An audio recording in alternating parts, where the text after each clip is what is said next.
ذریعہ بنائے۔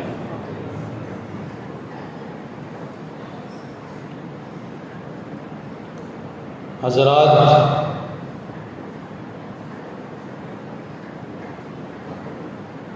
اسلامی مہینوں کے بعد سے ربیع الاول کا مہینہ جاری و ساری ہے۔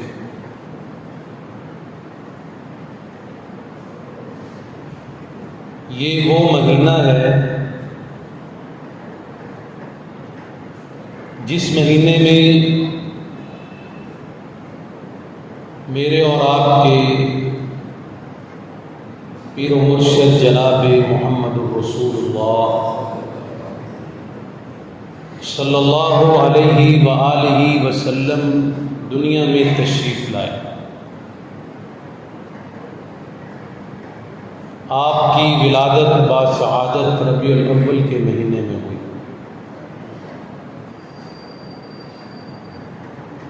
اور یہی وہ مہینہ ہے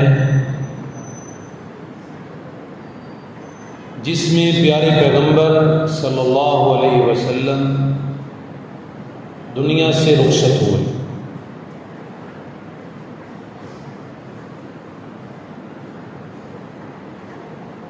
اللہ کے محبوب پیغمبر صلی اللہ علیہ وسلم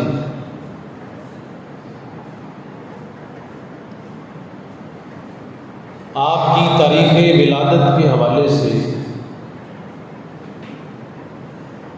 جو مستند تاریخ کی کتابیں ہیں ان میں یہ نقل کیا گیا کہ آپ عام الفیل کے سال پیدا ہوئے۔ عام الفیل کا مطلب ہے ہاتھیوں والا سال،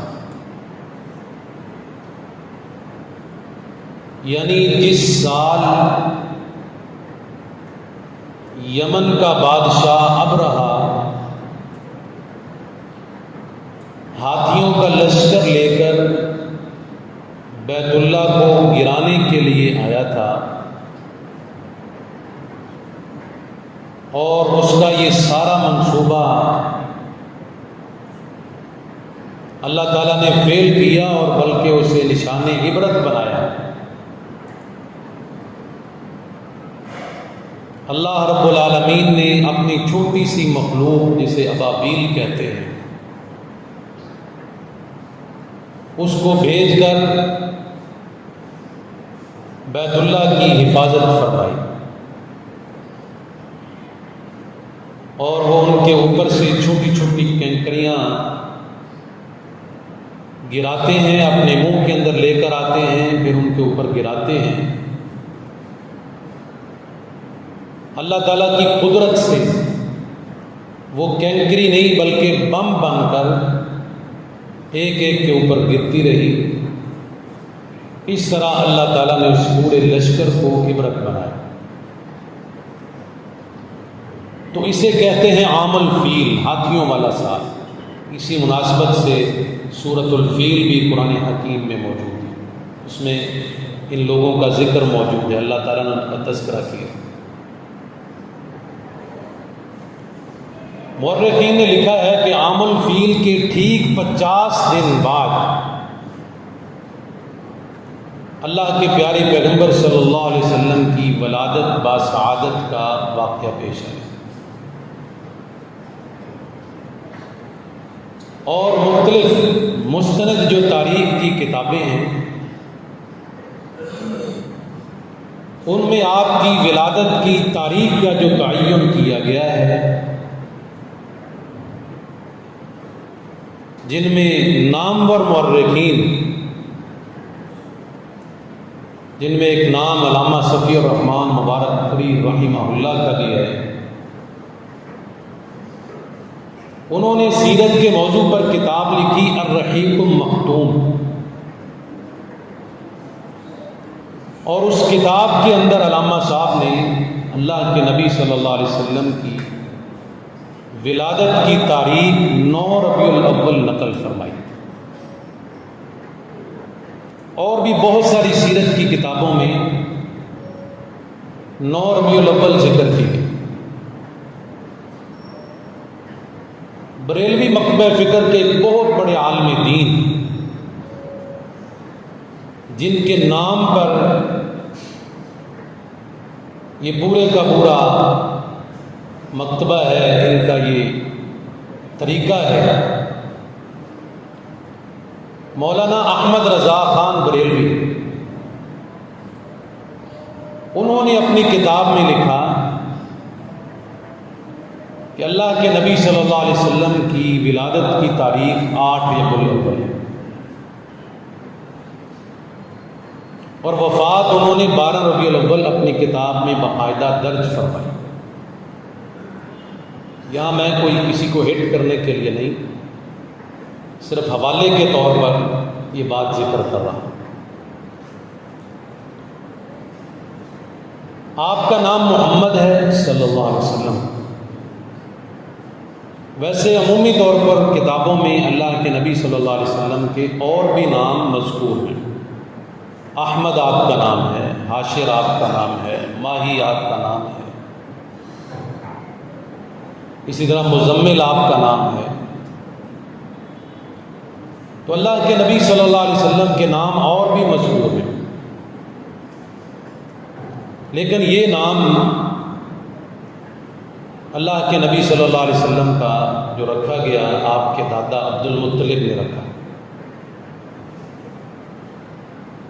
آپ عبداللہ کے گھر میں پیدا ہوئے۔ اللہ کی کرنی ایسی کہ آپ کی ولادت سے 6 ماہ قبل عبداللہ اس دنیا سے جا چکے تھے۔ گویا اللہ کے نبی صلی اللہ علیہ وسلم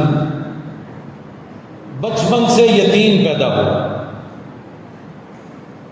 آپ کی والدہ کا نام آمنہ ہے، جن کے بطن سے اللہ کے پیارے پیغمبر صلی اللہ علیہ وسلم کی ولادت ہوئی۔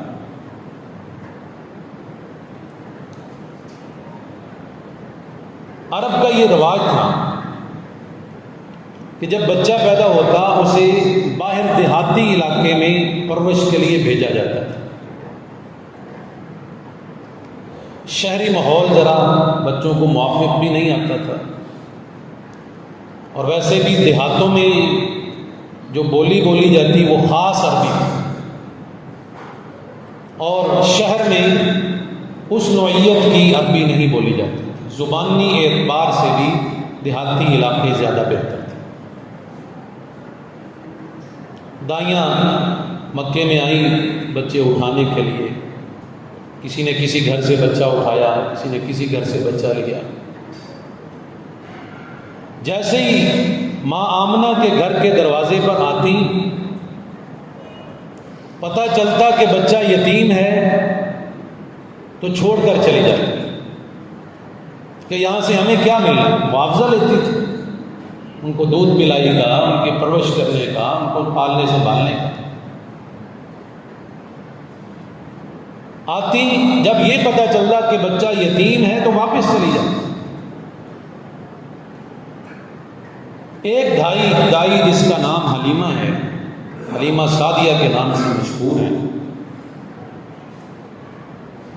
وہ ماں آمنہ کے دروازے پر پہنچتی، پوچھا بچہ گھر میں ہے؟ کہا ہاں ہے۔ کہا پہلے بہت ساری واپس چلی گئی، آپ دیکھ رہے ہیں اگر آپ کو پسند آئے، لیکن اس کا باپ نہیں ہے یتیم۔ حلیمہ سعدیہ اپنے شوہر حارث سے مشورہ کرتی ہیں کہ دیکھو ہمیں کئی دن ہو گئے بچہ کوئی نہیں ملا، ہم اس کو اٹھا لیتے ہیں، شاید اللہ تعالیٰ اس کے ذریعے سے ہمیں برکتیں دے، اس کے ذریعے سے ہمارے نصیب کھلنے ہوں۔ اٹھا لیا، اور یہ خود ان دائیوں کا بیان ہے، تاریخ میں موجود ہے کہ جب حلیمہ سعدیہ مکہ کی طرف آئی تھی، اس کی چاچی اتنی کمزور تھی کہ چل نہیں سکتی، دوڑنا تو درکنار بڑی مشکل سے چلتی، اور یہ ہمیشہ باقی دائیوں سے پیچھے رہتی۔ لیکن جیسے اللہ کے نبی صلی اللہ علیہ وسلم کو اٹھایا، اونٹنی پر بٹھایا، ڈاچی پر بٹھایا، تو وہ ڈاچی جو چلتی نہیں تھی اب برق رفتار چلنے لگی، زبردست دوڑنے لگی۔ انہی کے متعلق پھر شاعر نے لکھا ہے نا کہ دوسری دائیاں ماں حلیمہ سے پوچھتی ہیں، ذرا ٹھہرنی حلیمہ گل پوچھن ساریاں، تو اے کتھوں شاناں پائیاں، اے گل پوچھن ساریاں، کیڑا لال جڑا ساتھوں تو چھپائی جانی ہے، کیڑی دنیا دی دولت کمائی جانی۔ اور ماں حلیمہ نے جواب کیا دیا، جنوں کیتا نہ پسند تساں یتیم جان کے، میں تے چک لیا دلاں دا حکیم جان کے، اج اسے لال نو میں سینے نال لائی جانی ہاں، تائیوں اینی تیز ڈاچی نو دوڑائی جا۔ گھر میں فاقے تھے، ایک قحط سالی تھی، بکریاں جاتی چرنے کے لیے اور اسی طرح سے واپس آ جاتی، ان کے پیٹ میں کچھ بھی نہ ہوتا، کھانے پینے کے لیے کوئی چیز نہ ملتی۔ جیسے ہی اللہ کے نبی صلی اللہ علیہ وسلم حلیمہ کے گھر میں پہنچے، وہ گھر جہاں دودھ دیکھنے کو نہیں ملتا تھا، آج ایک بکری کا دودھ اتنا ہے کہ سنبھالنے کے لیے برتن کوئی نہیں۔ یہ اللہ کے نبی صلی اللہ علیہ وسلم کی جسمانی طور پر معجزے کے طور پر اللہ تعالیٰ نے جو برکتیں آپ کی بچپن میں ان لوگوں کو دکھائیں۔ الغرض نبی صلی اللہ علیہ وسلم اپنی زندگی گزار رہے ہیں، جوانی کی منزلوں میں آئے، 40 سال کی عمر ہوئی تو اللہ تعالیٰ نے نبوت عطا فرمائی۔ اب یہاں ایک چیز سمجھنے والی ہے، بعثت اور ولادت میں فرق ہے۔ بعثت اور ولادت میں فرق ہے۔ ولادت وہ ہے جس کا معنی یہ ہے پیدا ہونا، دنیا میں آنا۔ ولادت کا وقت وہ تھا جب اللہ کے نبی صلی اللہ علیہ وسلم 9 ربیع الاول کو دنیا میں تشریف لائے، پیدا ہوئے۔ اور بعثت کہتے ہیں جب اللہ تعالیٰ نبوت کے ساتھ سرفراز کرے، نبوت دے، نبی بنا کر مبعوث کر دے، اس کو کہتے ہیں بعثت۔ اللہ تعالیٰ نے اپنے پیغمبر کو نبی مبعوث فرمایا 40 سال کی، اور پھر اللہ تعالیٰ نے اپنے محبوب کو شان اور مقام عطا فرمایا کہ آپ کو خاتم النبیین بنایا۔ سارے نبیوں کے آخر میں آپ آئے اور نبوت کی مہر اللہ تعالیٰ نے آپ پر لگائی اور آپ کو آخری پیغمبر بنا کر نبوت کا دروازہ ہمیشہ کے لیے بند فرمایا۔ اب قیامت تو آ سکتی ہے، کوئی نیا نبی اس دنیا میں نہیں آ سکتا۔ اللہ تعالیٰ نے آپ کو شاف محشر بنایا۔ محشر کے دن جو سب سے بڑی شفاعت کا حق ہوگا وہ صرف اور صرف ایک شخص ہوگا، اور وہ ہے میرے اور آپ کے پیارے پیغمبر جناب محمد الرسول اللہ صلی اللہ علیہ وسلم۔ خوبیاں اور کمالات کے کیا کہنے، قرآن بڑا بڑا ہے آپ کی صفات سے، احادیث کا ذخیرہ موجود ہے آپ کے مقام اور مرتبے اور شان پر جو دلالت کرتا ہے۔ تو اللہ تعالیٰ نے نبی بنا کر پیارے پیغمبر صلی اللہ علیہ وسلم کو مبعوث فرمایا، اور ہر ایک کے آنے کا کوئی نہ کوئی مقصد ہوتا ہے دنیا میں۔ آخر اللہ تعالیٰ نے نبوت دی، اتنی شان اور اتنا مقام دیا، یہ آنے میں پیارے پیغمبر صلی اللہ علیہ وسلم کیا مقصد لے کر آئے، یہ بات میں آپ کے سامنے آج کے خطبہ میں گزارش کرنے کی کوشش کروں گا کہ اللہ کے نبی صلی اللہ علیہ وسلم کیا مقصد لے کر آئے، اور اس مقصد کو اللہ تعالیٰ نے اپنے قرآن میں قلم بند فرمایا۔ سب سے پہلے اللہ تعالیٰ نے احسان جتلایا حالانکہ سارے کے سارے دنیا میں جتنی بھی چیزیں یہ سب اللہ کے احسان ہیں. اللہ نے انسان کا وجود بنایا، یہ اللہ کا احسان ہے. اس وجود میں ہاتھ رکھے جو پکڑنے کی طاقت رکھتے ہیں، قلم چلانے کی طاقت رکھتے ہیں، جو بڑے بڑے جہازوں کو، بڑی بڑی گاڑیوں کو سنبھالنے کی طاقت رکھتے ہیں، یہ اللہ کی نعمت ہے، اللہ کا فضل ہے، اللہ کا احسان ہے. اللہ نے انسان کو خوبصورت آنکھیں دی جو دور تک دیکھ سکتی، یہ اللہ کا احسان ہے. اللہ نے بولنے کے لیے زبان دی، معافی و ضمیر بیان کرنے کے لیے، یہ اللہ کا احسان ہے.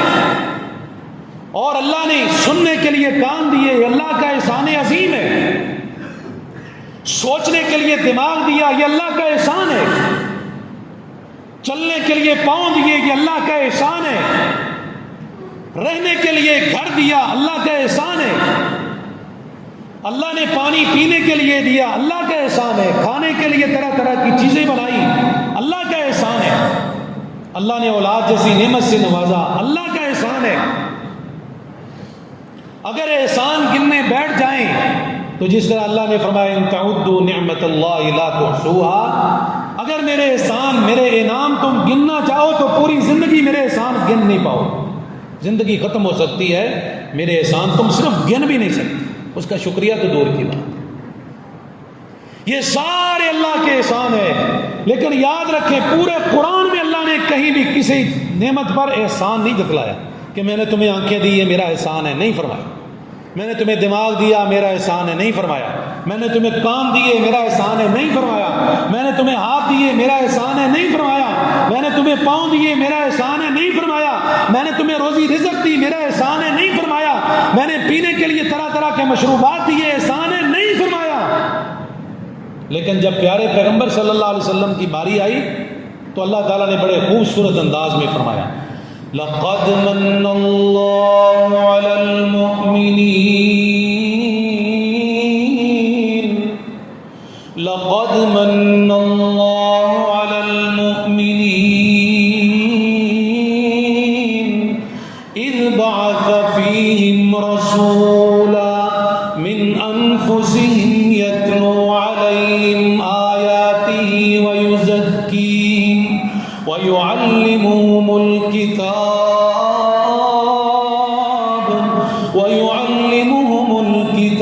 والحکمہ وإن كانوا من قبل لفی ضلال مبین.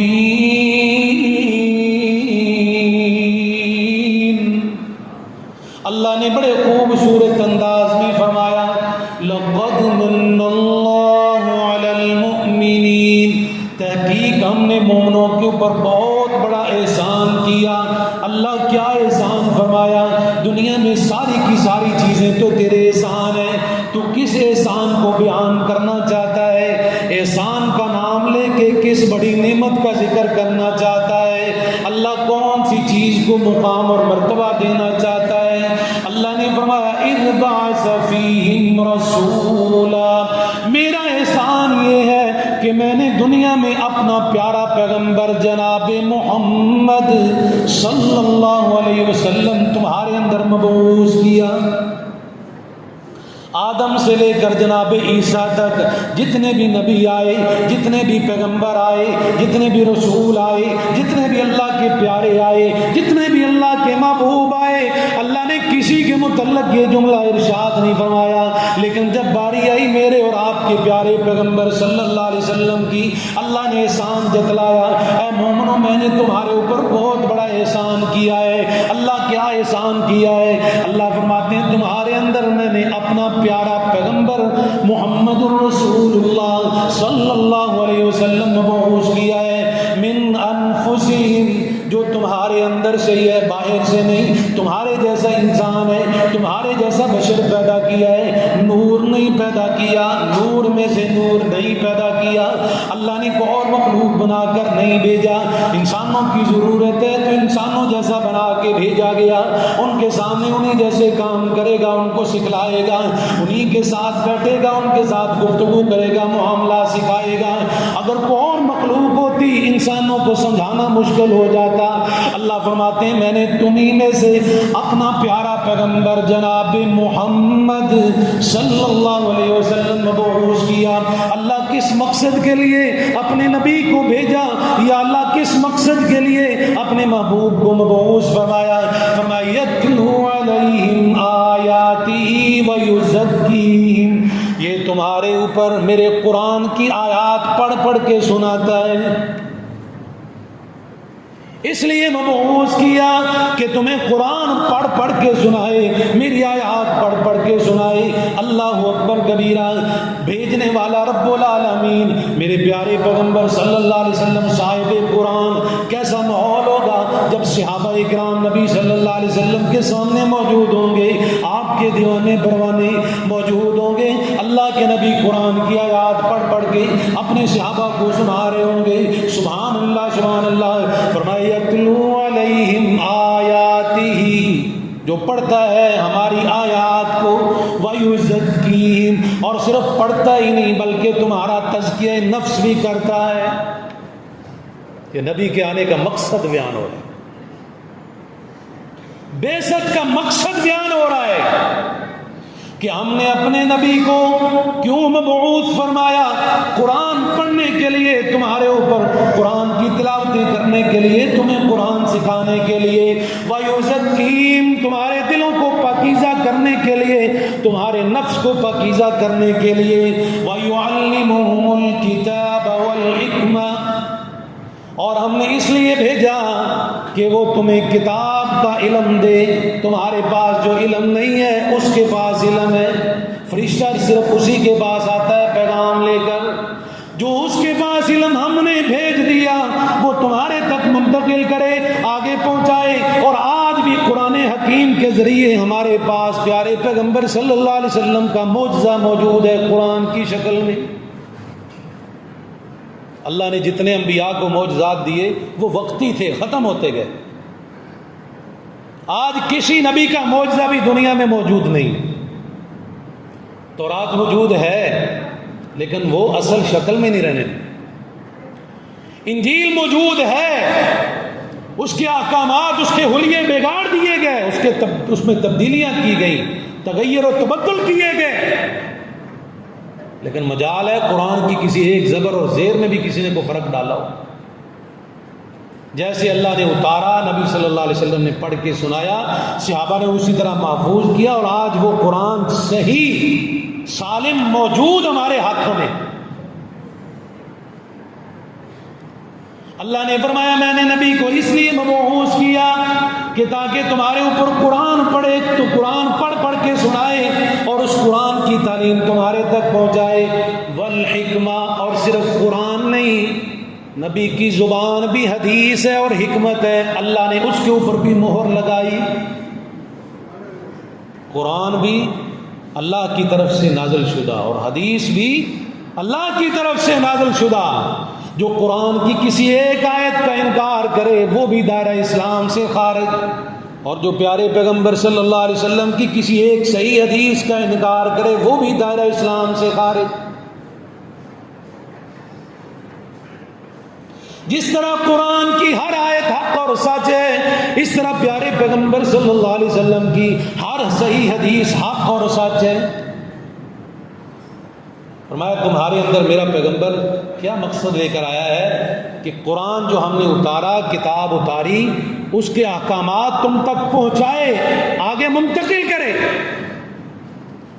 والحکمہ، اور ساتھ ساتھ اس کی زبان سے جو نکلی ہوئی حکمت ہے، حدیث ہے، وہ بھی اللہ نے فرمایا وہ بھی تمہارے تک پہنچانے کے لیے ہم نے اپنا پیارا پیغمبر محمد رسول اللہ صلی اللہ علیہ وسلم مبعوث فرمایا۔ اور ساتھ ہی اللہ نے اس دور جاہلیت کا بھی ذکر کیا، وَإِن كَانُوا مِن قَبْلُ لَفِي ضَلَالٍ مُبِينٍ۔ اللہ نے فرمایا اس کے آنے سے پہلے تم کھلی گمراہی میں پہنچ چکے، كُنتُمْ عَلَى شَفَا حُفْرَةٍ مِّنَ النَّارِ۔ اللہ تبارک و تعالیٰ نے فرمایا کہ تم جہنم کے گڑھے کے اوپر کھڑے تھے، ہم قریب تھے کہ تم جہنم میں گر جائے۔ میرا پیارا پیغمبر آیا اور اس نے تمہیں کمروں سے پکڑ پکڑ کر کے جہنم سے بچایا۔ کیسی جہالت!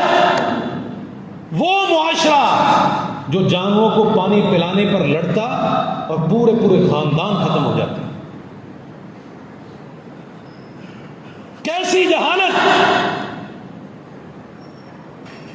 کہ اپنی سگی اولاد بیٹی کو گلا دبا کر زندہ درگور کر دیا جاتا.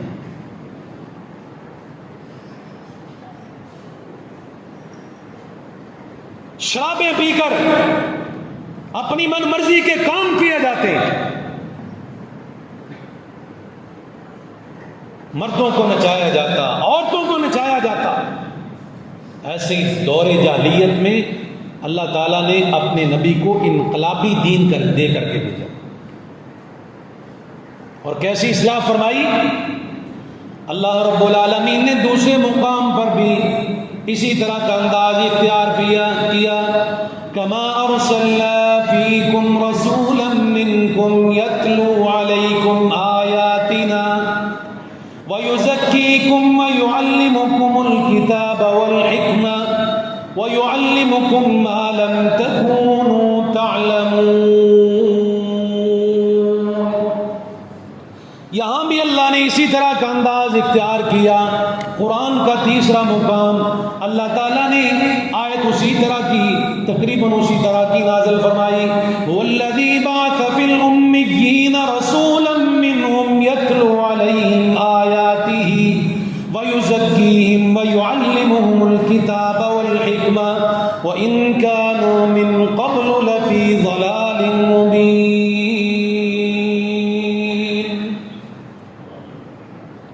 چوتھے مقام پر بھی اللہ نے اسی طرح کا انداز اختیار کیا. الَّذِينَ يَتَّبِعُونَ الرَّسُولَ النَّبِيَّ الْأُمِّيَّ الَّذِي يَجِدُونَهُ مَكْتُوبًا عِندَهُمْ فِي التَّوْرَاةِ وَالْإِنْجِيلِ يَأْمُرُهُم بِالْمَعْرُوفِ وَيَنْهَاهُمْ عَنِ الْمُنكَرِ وَيُحِلُّ لَهُمُ الطَّيِّبَاتِ وَيُحَرِّمُ عَلَيْهِمُ الْخَبَائِثَ وَيَضَعُ عَنْهُمْ إِصْرَهُمْ وَالْأَغْلَالَ الَّتِي كَانَتْ عَلَيْهِمْ فَالَّذِينَ آمَنُوا بِهِ وَعَزَّرُوهُ وَنَصَرُوهُ وَاتَّبَعُوا النُّورَ الَّذِي أُنزِلَ مَعَهُ أُولَئِكَ هُمُ الْمُفْلِحُونَ.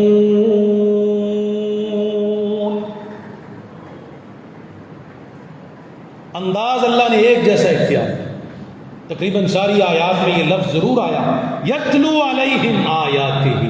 میرا پیغمبر تمہارے اندر قرآن سکھانے کے لیے، قرآن کی آیات منتقل کرنے کے لیے، قرآن کی تفسیر سمجھانے کے لیے آیا ہے. اس لیے ہم نے اپنے نبی کو مبعوث فرمایا کہ تاکہ میرا نازل کردہ پیغام امت تک صحیح معنوں میں پہنچ سکے. اور کیسے پیغام پہنچایا؟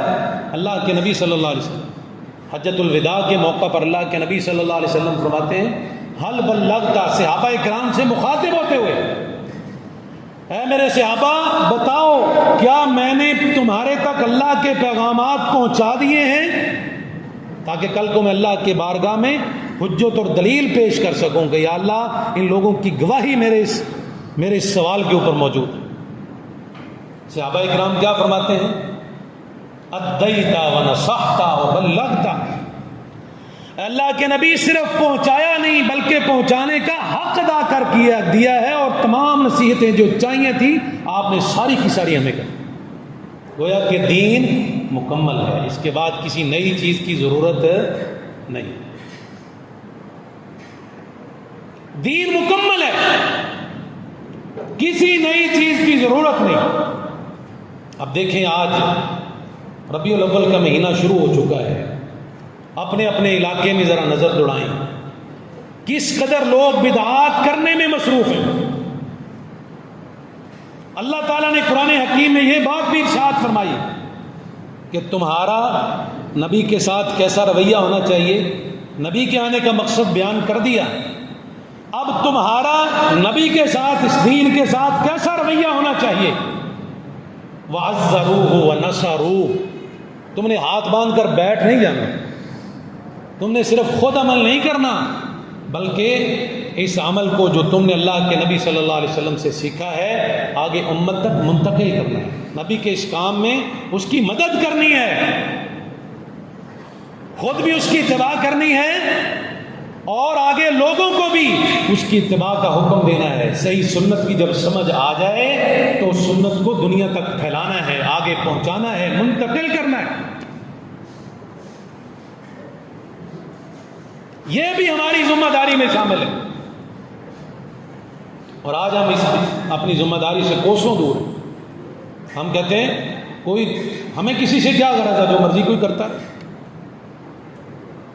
ہمیں کسی سے کیا غرض ہے، جو مرضی کوئی کرتا رہے، اس نے اپنا حساب دینا ہے، میں نے اپنا دینا ہے. نہیں، اللہ کے نبی صلی اللہ علیہ وسلم نے فرمایا الا کلکم راع وکلکم مسئول عن رعیتہ. ہر ایک شخص جو بھی مسئول ہے، جو بھی کفیل ہے، اس کے ماتحت جتنے لوگ ہیں ان کے متعلق بھی اس سے سوال کیا جائے. تیرے ہوتے ہوئے یہ کچھ ہوا، تو نے روکا کیوں نہیں، تو نے منع کیوں نہیں کیا؟ اللہ نے یہاں اس آیت میں، آخری جو آیت میں نے آپ کے سامنے پڑھی، یأمرہم بالمعروف وینہاہم عن المنکر، یہ بات ارشاد فرمائی کہ اس نبی کا کام کیا ہے کہ وہ تمہیں نیکی کی دعوت دیتا ہے، نیک کام بتاتا ہے کہ یہ نیک کام ہے، اور برے کاموں سے تمہیں منع کرتا ہے. اب اللہ کے نبی صلی اللہ علیہ وسلم نے تو آج سے 1450 سال پہلے یہ بات ارشاد فرما دی کہ جو بھی دین میں نیا کام ایجاد کرے گا وہ بدعت ہے. کل بدعت ضلالہ وکل ضلالۃ فی النار. ہر بدعت گمراہی ہے اور ہر گمراہی جہنم میں لے جائے گی. اب میرا سوال یہ ہے، اگر عید میلاد النبی ثواب کا کام ہے تو کیا اللہ کے نبی صلی اللہ علیہ وسلم کو اس اجر و ثواب کا نہیں علم تھا؟ اگر اس کا علم تھا، ثواب ہے اور اجر ہے، آپ نے آگے دنیا تک منتقل کیوں نہیں کیا؟ آپ تو صحابہ سے گواہی لے رہے ہیں کہ بتاؤ میں نے ہر چیز تم تک پہنچا دی. صحابہ نے کہا پہنچانے کا حق ادا کر دیا. الیوم اکملت لکم، یہ اللہ تعالیٰ نے آیت نازل کر کے مہر لگا دی کہ آج کے دن میں نے دین کو مکمل کر دیا، اس کے بعد نئے دین کی ضرورت نہیں ہے، کسی تیسری چیز کی ضرورت نہیں ہے. یا اللہ کا قرآن ہے یا اس کے محبوب محمد رسول اللہ صلی اللہ علیہ وسلم کا فرمان اور اس کی سنت. آپ نے ساری زندگی یہ کام نہیں کیا. آپ کے بعد حضرت ابو بکر صدیق رضی اللہ تعالیٰ عنہ کا دور آیا، جناب عمر فاروق رضی اللہ تعالیٰ عنہ کا دور آیا، جناب عثمان غنی رضی اللہ تعالیٰ عنہ کا دور آیا، جناب علی المرتضیٰ رضی اللہ تعالیٰ عنہ کا دور آیا، امیر معاویہ کا دور آیا. آگے جتنا صحابہ اکرام، آخری صحابی ابو طفیل، اس آخری صحابی تک کوئی آدمی یہ ثابت نہیں کر سکتا کہ کسی صحابی نے اپنی زندگی میں 12 ربیع الاول کو جس طرح سے، جس انداز سے یہ کچھ کیا جاتا ہے، ان میں سے کوئی ایک کام بھی کیا. بلکہ جس طرح میں نے شروع میں ذکر کیا کہ ولادت پر لوگوں کا اتفاق نہیں ہے، اختلاف ہے.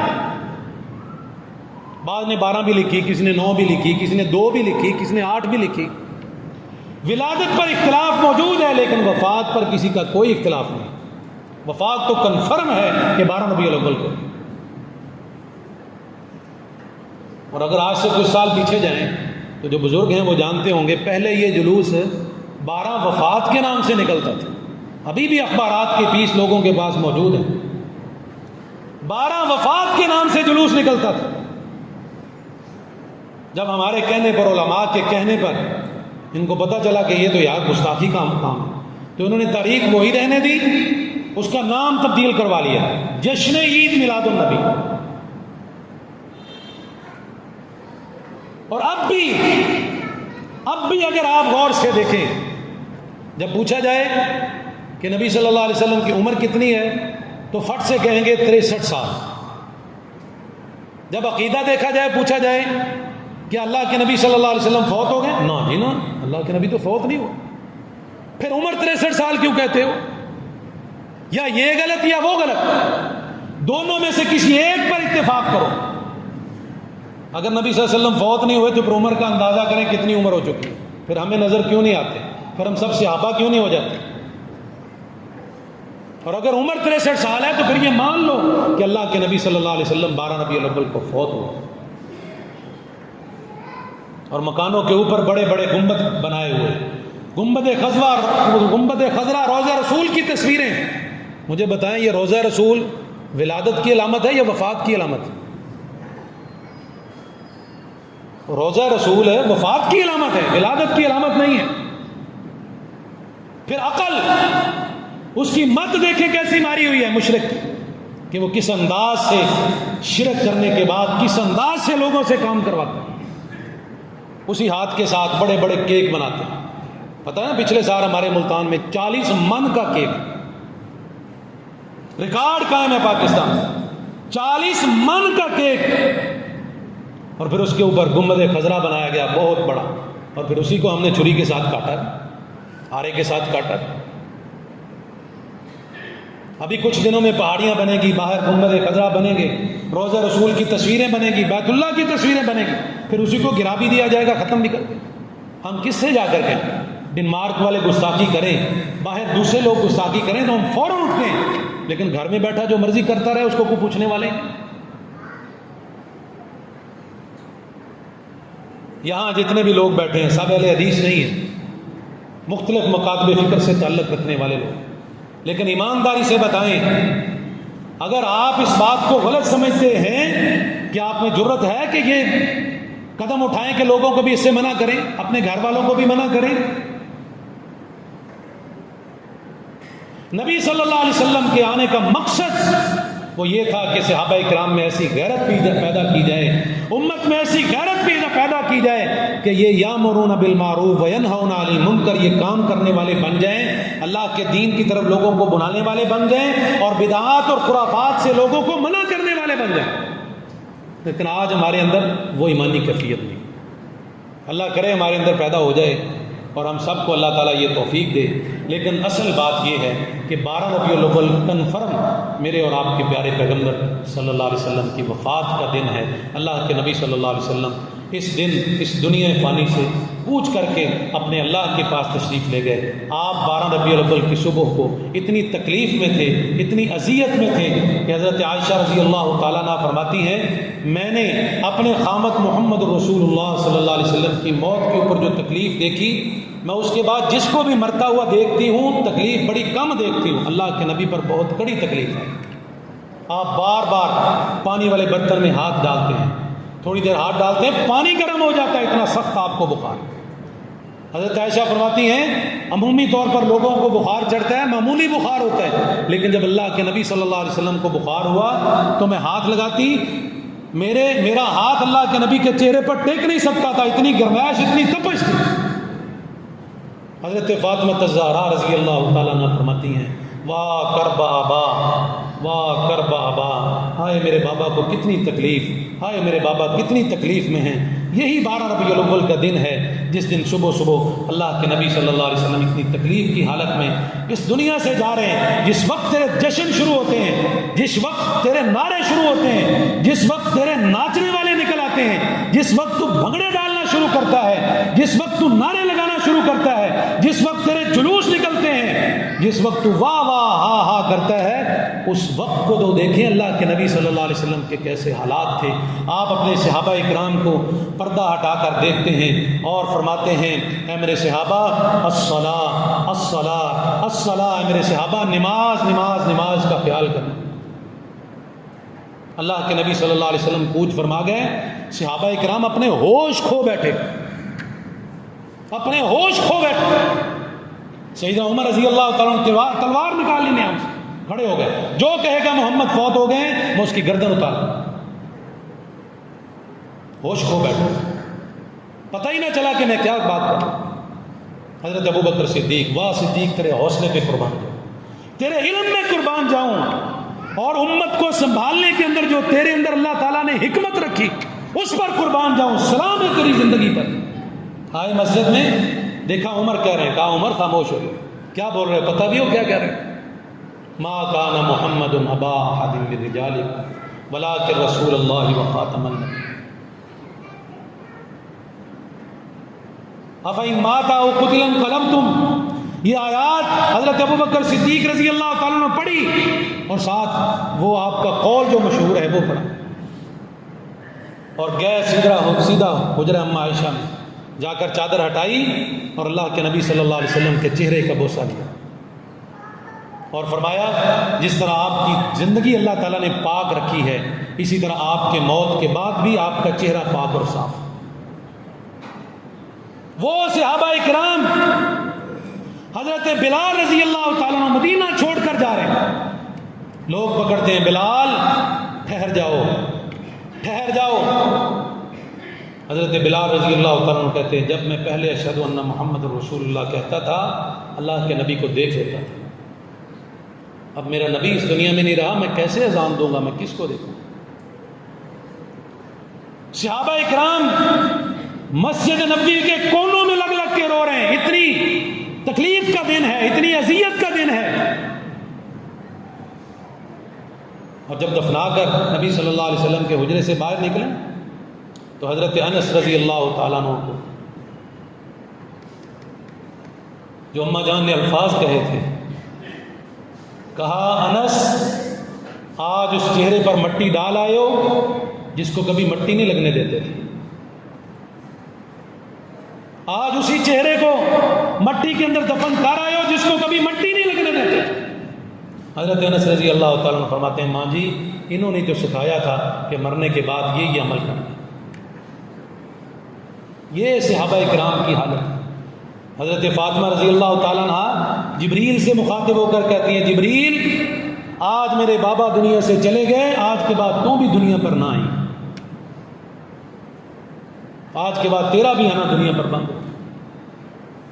اللہ تعالیٰ ہمیں صحیح سمجھ کی توفیق دے اور جو نبی صلی اللہ علیہ وسلم کے بتائے ہوئے طریقے ہیں ان پر عمل کرنے کی توفیق دے.